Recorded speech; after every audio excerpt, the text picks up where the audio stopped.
Lakers in 6. Lakers in 6? Brooklyn in 6. I was talking Nets in 6. Yeah. Shout out to the fat suit though that James Harden wore. Yeah, I was gonna mention that too. I forgot about that. The what? Go ahead, talk your shit, bro. Can I? Yeah, go ahead. Hey man, it's a shame that we got rid of all those pieces to fucking get them. But hey, we about to ball. It's so hard to forget you. It's so hard to forget. I got a feeling, I know what you out here dealing with. I'm on the ceiling, I'm higher than I have ever been. Trying to find a vibe, you see that shit, then let it in. You my high, you my low, girl, you my medicine. Moved to California on the beach, now you gone. Rolling through the mountains, always smoking marijuana. This really is going to upset the chemistry that Brooklyn was starting to build. I was actually more afraid of Brooklyn when they had all that depth and just Kyrie and KD in the starting We're hanging with lineup. y'all as far as depth. I was a little bit more afraid. This is laughable. This is laughable. We have no bench. It's not even that, man. Like, if James Harden was going to go in there and beat Klay Thompson, then I'd say, you know what? Fine. Then this is a legitimate championship caliber team, and I'm legitimately worried. But he's not. So, Klay Thompson, when they had Kevin Durant? Yes. If he's going to go in there and defend the other team's best perimeter player so they can move Kyrie off the ball, if he's going to go in there and cut and set screens for Kyrie and KD, if he's going to go out there and run off the ball, run defenders off so that they can clear driving lanes for KD and Kyrie, if he's going to do all of that, hell yeah. Them niggas they'll coast all the way to the finals. My question is, does Harden have to be the third guy? He doesn't have to be the third guy. He just has to be willing to do other guy things. To fall into their system. He can't be the one that's carrying the ball or controlling the field. Like, you gotta let Kyrie. No, not even Kyrie. You gotta let KD do that. Yeah. Because KD is the captain. But even still, look at the Klay. You don't have to look at it like this because LeBron's not in the equation, right? So now we just got 3 players that theoretically should know how to move, shoot, and pass. Yeah. Dribble, shoot, and pass. You would assume. So that's what we're dealing with, right? So 3 players of that elite caliber should be able to be more so like Steph and Klay. 3 players that can pass, shoot, and dribble at elite levels. So even in that, Steph is like maybe first, maybe second. We never really, divvied that out. But even he would do the little things, the things that you would expect a Draymond Green to do, the things that you would expect your Harrison Barnes to do. To pick up slack. The little things that opens the other guy up. When you have that type of talent concentrated into one starting lineup, you got to find a way to share the ball.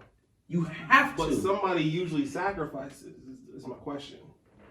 It's got to be. It has to be James because you've seen the other 2 players do it before on other teams. You have to fall in that rank, though. I've seen Kyrie go from being the ball dominant point guard to playing off guard, almost like a shooting guard, and then point back to point guard at times when LeBron's on the bench. I've seen Kevin Durant be an anchor of a defense on one side and then come down and be a 7-foot flamethrower on the other.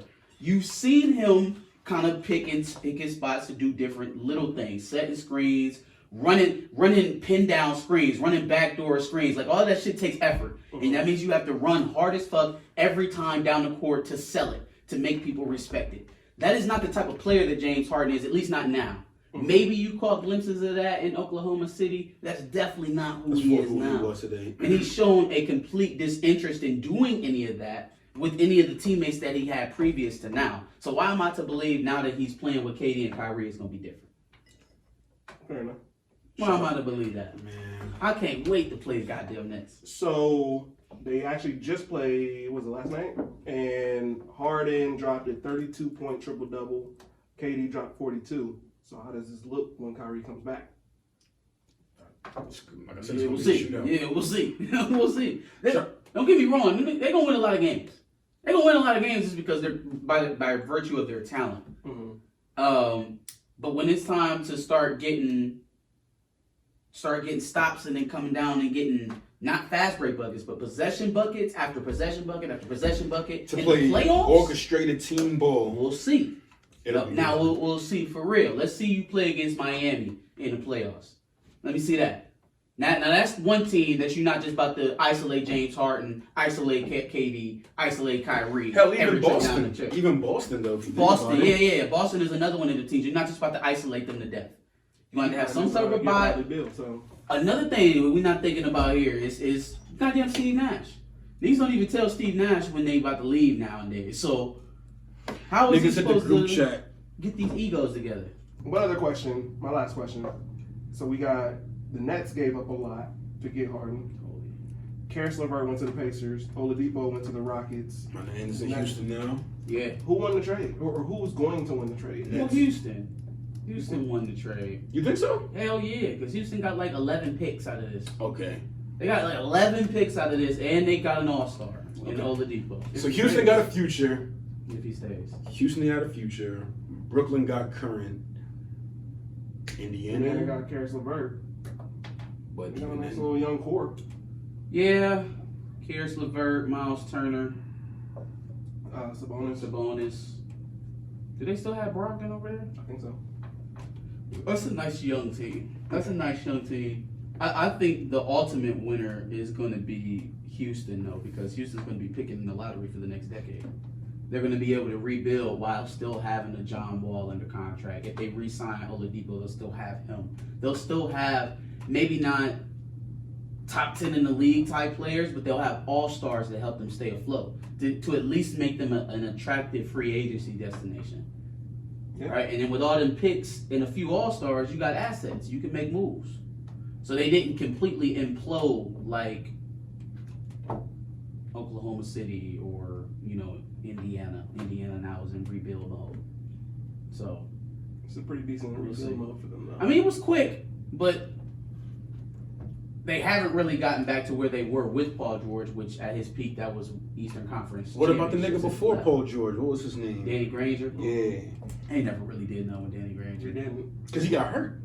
He did. He got hurt, and that gave birth to Paul George. Yeah, I feel like if he didn't get hurt, there really wouldn't be a Paul George right now. He'd be second fiddle. I don't know how that would have worked out. Yeah, because Paul George didn't really play all that much with Danny Granger before he got hurt. Yeah. Yeah. I don't know how that would have worked. We'll see, man. Still, like Shout out against to the Brooklyn Nets, Lakers in 6. Lakers in 6. Brooklyn is Oh, we're talking Nets in 6. Yeah. Shout out to the fat suit though that James Harden wore. Yeah, I was going to mention that too. I forgot about that. The what? The fat suit. So he showed up to Brooklyn losing 30 pounds, it looked like. Yeah. He looked like Slim James Harden. So y'all said he was like wearing padding underneath his jersey I don't and know what shit. it looked like for him to There's a conspiracy that lose that much weight, like padding around here Mr. Clumps. that quickly? That's Sherman right there. within a week. Did he really look that different? Son, he I was seen some husky. My highlights. nigga was hefty. And somebody said he was wearing a heated pad vest. I'm like, no, bro. There's no way. Whatever, man. I don't know. He didn't look that much different to me when I seen him last night. But he just has to do better, man. He has to do better. If you can't make this work, then all of the max contract bullshit, that shit gotta go He gotta away. prove his worth. Yeah, like at this point, And that's what I said. getting the league MVP doesn't mean anything, man. League MVPs don't mean anything. They don't. Steve Nash won twice. Steve Nash went twice. Derrick Rose got a league MVP, y'all. No! Giannis! Giannis. Yeah, well, And his ass got the I do boot. believe Giannis is going to be a champion at some point. I will give that to him. There you go. But Derrick Could Rose, have been one, but there was LeBron James in his way. Derrick Rose has an MVP, y'all. People win MVPs. Isaiah Thomas almost won an MVP just 5 years ago, and now he's not even in the league. Paul George almost won. it. Paul George 2 almost, years ago. he almost got a league MVP, and now he's throwing them up on the side of the backboard, son. Meant to qual- You hit the side of a backboard, son! Let it ride! Rain dance! Let it ride! What the fuck? qualifications. Raymond! You met the qualifications but didn't get the part. Like, come on, man. Don't give me these league MVPs. Put some jury on. Scoring titles don't even mean shit. In the next couple of years, Devin Booker gonna be getting all the goddamn scoring titles. So now what? What does that mean? What does that mean? At the end of the day, when you hang them up, what does it say about you? If you don't got that ice, Go get some jury. Go get some. Or else you gonna be, who was a prolific scorer? Gilbert Arenas? Yeah. Latrell Sprewell? Latrell. The franchise? Steve Francis? Mhm. I mean, Hell, my nigga Tracy McGrady. Tracy McGrady. Is Harden better than Tracy McGrady? Can we say that? Even with the league MVP, because I don't think Tracy McGrady ever won league MVP. I don't think it did either. But even with that, is James Harden better than Tracy McGrady? Tracy McGrady didn't have all those injuries. I don't think so. I don't think as it is that he was better than Tracy McGrady. He's a different player. Mm-mm. So don't give me league MVPs, brother. Go win a chip. Go do it. I don't give a fuck if you got to go out there and average 19 points a game with 9 assists and 8 rebounds. Go do that and win a chip. You see Jimmy Butler ain't out here chasing no points. Jimmy Butler could legit be a 25 to 30 point a game scorer if that's what he focused on. What that nigga is about getting his man. Jimmy Butler does everything that a winner does to win. That's why we played him in the finals last year. Sacrifice, Nice. man. Shout out to Facts. There's Jimmy. levels to this shit, man. Thanks for watching another Back of the Bus Squad episode. Make sure you like, comment, subscribe. Want to check out another episode related to this? Go ahead and click that video to the left. If you want to catch up on some of our other episodes, make sure you click the playlist below.